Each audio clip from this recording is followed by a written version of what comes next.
누가복음 10장 3절부터 5절까지 함께 보도록 하겠습니다. 신약성경 109페이지에 기록이 되어 있습니다. 누가복음 10장 3절부터 5절까지 우리 한 목소리로 함께 읽도록 합니다. 갈지어다 내가 너희를 보냄이 어린 양을 이리 가운데로 보냄과 같도다. 전대나 배낭이나 신발을 가지지 말며 길에서 아무에게도 문안하지 말며 어느 집에 들어가든지 먼저 말하되 이 집이 평안할지어다 하라. 아멘. 오늘 본문은 주님께서 복음을 위해 파송하는 이 70명에 대한 사람의 이야기가 등장합니다. 이제는 제자들이 아닌 다른 사람들까지 이 복음의 전달자의 역할을 잘 감당하게 되는 것이죠. 하나님 나라를 이제야 비로소 더 확장하고 확대하시는 우리 예수님의 모습을 볼 수 있습니다. 오늘 본문을 통해 우리가 많은 것들을 깨달을 수 있습니다. 함께 살펴보겠습니다. 내용 관찰 1번입니다. 예수님께서는 70인을 각 동네와 지역으로 보내시며 어떤 명령을 하십니까? 우리가 읽은 이 4절 말씀을 보니 이 70인에게 전대, 배낭, 신발을 가지지 말라고 하십니다. 이것은 복음을 전달하는 사람의 자세와 마음을 이야기를 하죠. 복음은 누구나 받아들이지 않습니다. 제자들을 받아들이는 사람이 있는 반면에 제자들을 외면하고 제자들을 배척하는 사람들도 있죠. 3절 말씀을 보면 보내시는 주님의 마음을 읽을 수 있습니다. 주님은 이 70인을 보내는 마음이 어떻습니까? 어린 양을 이리 가운데로 보낸 것 같다라고 말씀하십니다. 이러한 어려운 상황 속에서 제자들은 전대와 배낭과 신발 이 모든 것들을 소유하지 말라라고 이야기를 합니다. 좀 더 자세한 내용은 우리 연구와 묵상에서 다루겠습니다. 2번을 봅니다. 예수님께서는 70인의 전도자들의 필요가 어떻게 채워진다고 말씀하십니까? 주님은 제자들에게 말씀하셨습니다. 제자들이 전도를 한 가정에서 어떻게 행동해야 될지를 주님께서는 미리 말씀해 주셨죠. 이것을 보면 70인 전도되는 큰 도시나 사람들이 많이 있는 거리나 시장으로 가는 것이 아니라 각 가정으로 파송받은 것을 알 수 있습니다. 그리고 그 가정에서 평안의 복음을 분명하게 선포를 합니다. 그리고 그 집 주인이 음식을 나누면 그 주인과 함께 음식을 즐기게 됩니다. 앞서 말한 것처럼 아무것도 가지지 않고 복음만 들고 움직인 제자들이지만 필요에 따라 그들을 맞이하고 그들에게 많은 것들을 공급해 주시는 모습을 볼 수 있습니다. 연구와 묵상을 봅니다. 예수님께서는 왜 전대나 배낭, 신발을 준비할 시간도 주지 않으시며 심지어 길에서 문안하지도 말고 가라고 하십니까? 참 아이러니하죠. 이 복음을 전하는 사역을 감당하는데 주님은 아무것도 가지지 말고 나가서 전하라고 하십니다. 왜 그럴까요? 이것은 이 복음의 전달, 복음이 빨리 확산되어야 된다는 것을 분명하게 말하고 있습니다.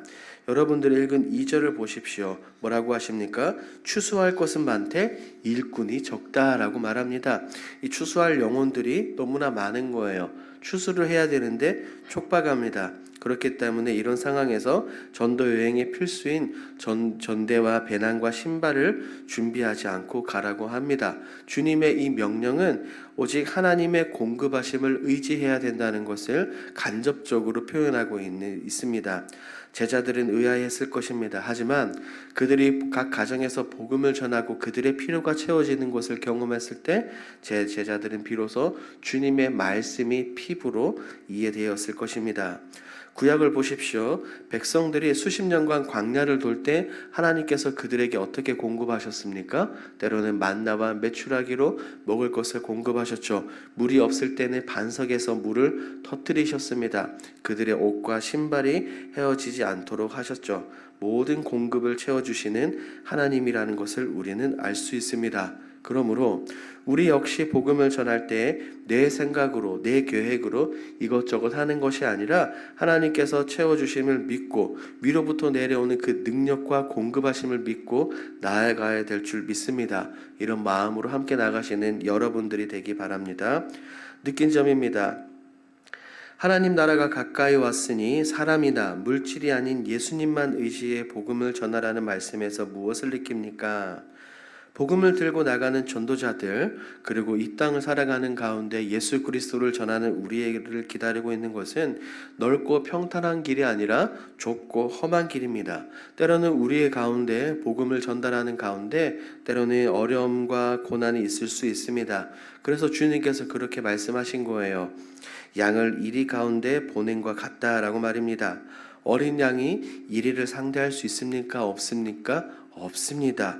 이 말은 목자 되신 주님께서 곧 우리와 함께 하시며 우리를 지켜주시는 것입니다. 더불어 가진 것이 없을 때는 채워주십니다. 전할 말을 모를 때는 하나님께서 우리의 입술을 주장하셔서 전할 말씀을 허락해 주실 것입니다.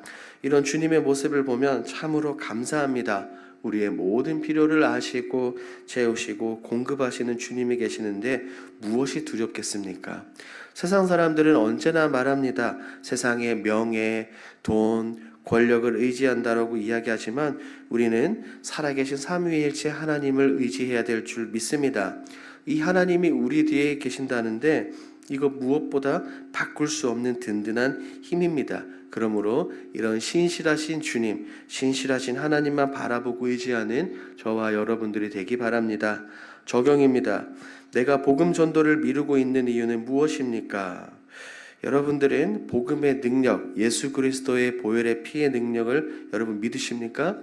예수님을 믿고 죄사함을 받지 않으면 안 된다는 분명한 확신을 가지고 계십니까? 그렇다면 이런 확신이 있다면 우리는 냉정하게 우리 자신을 돌아보면 지금처럼 있을 수 없어요. 먼저 내 사랑하는 가족들을 돌아보십시오. 나만 예수님을 영접했습니다. 내 아내와 내 남편, 내 자녀들은 예수님을 모릅니다. 예수님을 모른다는 것은 언제가 될지는 모르지만 우리 주님께서 다시 이 땅에 오실 때 영원한 심판 이후에 다시는 만나지 못하게 된다는 것을 의미합니다.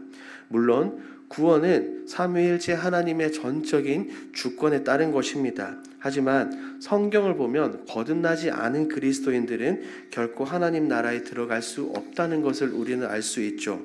그런데도 우리가 어떻게 미루겠냐는 겁니다.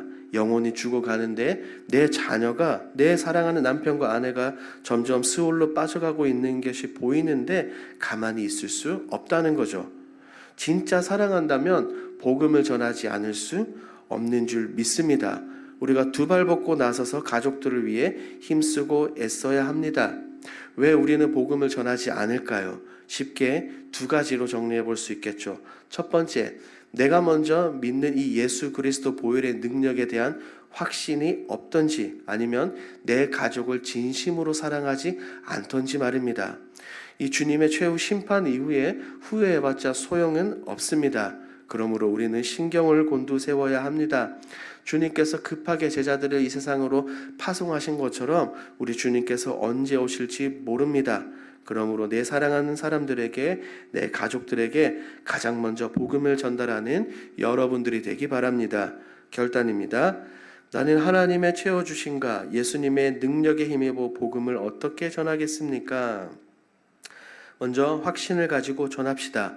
나와 함께 하시며 나의 모든 필요를 채워주시고 공급해 주시는 예수님의 능력, 하나님의 능력을 믿고 전합시다. 거절당해도 괜찮습니다. 때로는 핍박받아도 괜찮습니다. 그럴수록 천국에서 우리가 누리는 상급이 더욱더 크게 될 것이고 우리 하나님께서 우리에게 많은 위로를 해주실 줄 믿습니다. 무엇보다 내가 먼저 복음의 능력을 체험하고 예수 그리스도의 이름의 능력으로 가족들과 친지들에게 사랑하는 사람들에게 복음을 전달하십시오. 그럴 때 우리 주님께서 본문에 나오는 제자들과 같이 많은 것들을 채워주시고 부어주실 줄 믿습니다. 이렇게 하나님 나라를 위해서 살아가시는 저와 여러분들이 되길 주님의 이름으로 축복합니다. 아멘. 함께 기도하겠습니다. 첫 번째, 채우심을 믿고 순종하며 복음을 전하게 하옵소서. 두 번째, 눈앞의 현실을 핑계로 미루지 말고 예수님의 채우심을 의지해 즉시 복음 전도에 순종하게 하옵소서. 세 번째, 세상 모든 민족이 구원을 얻기까지 쉬지 않으시는 하나님을 기억하며 선교에 힘쓰게 하옵소서. 네 번째, 길동교회 리모델링이 주님의 은혜 가운데 순적하게 이루어지게 하옵소서.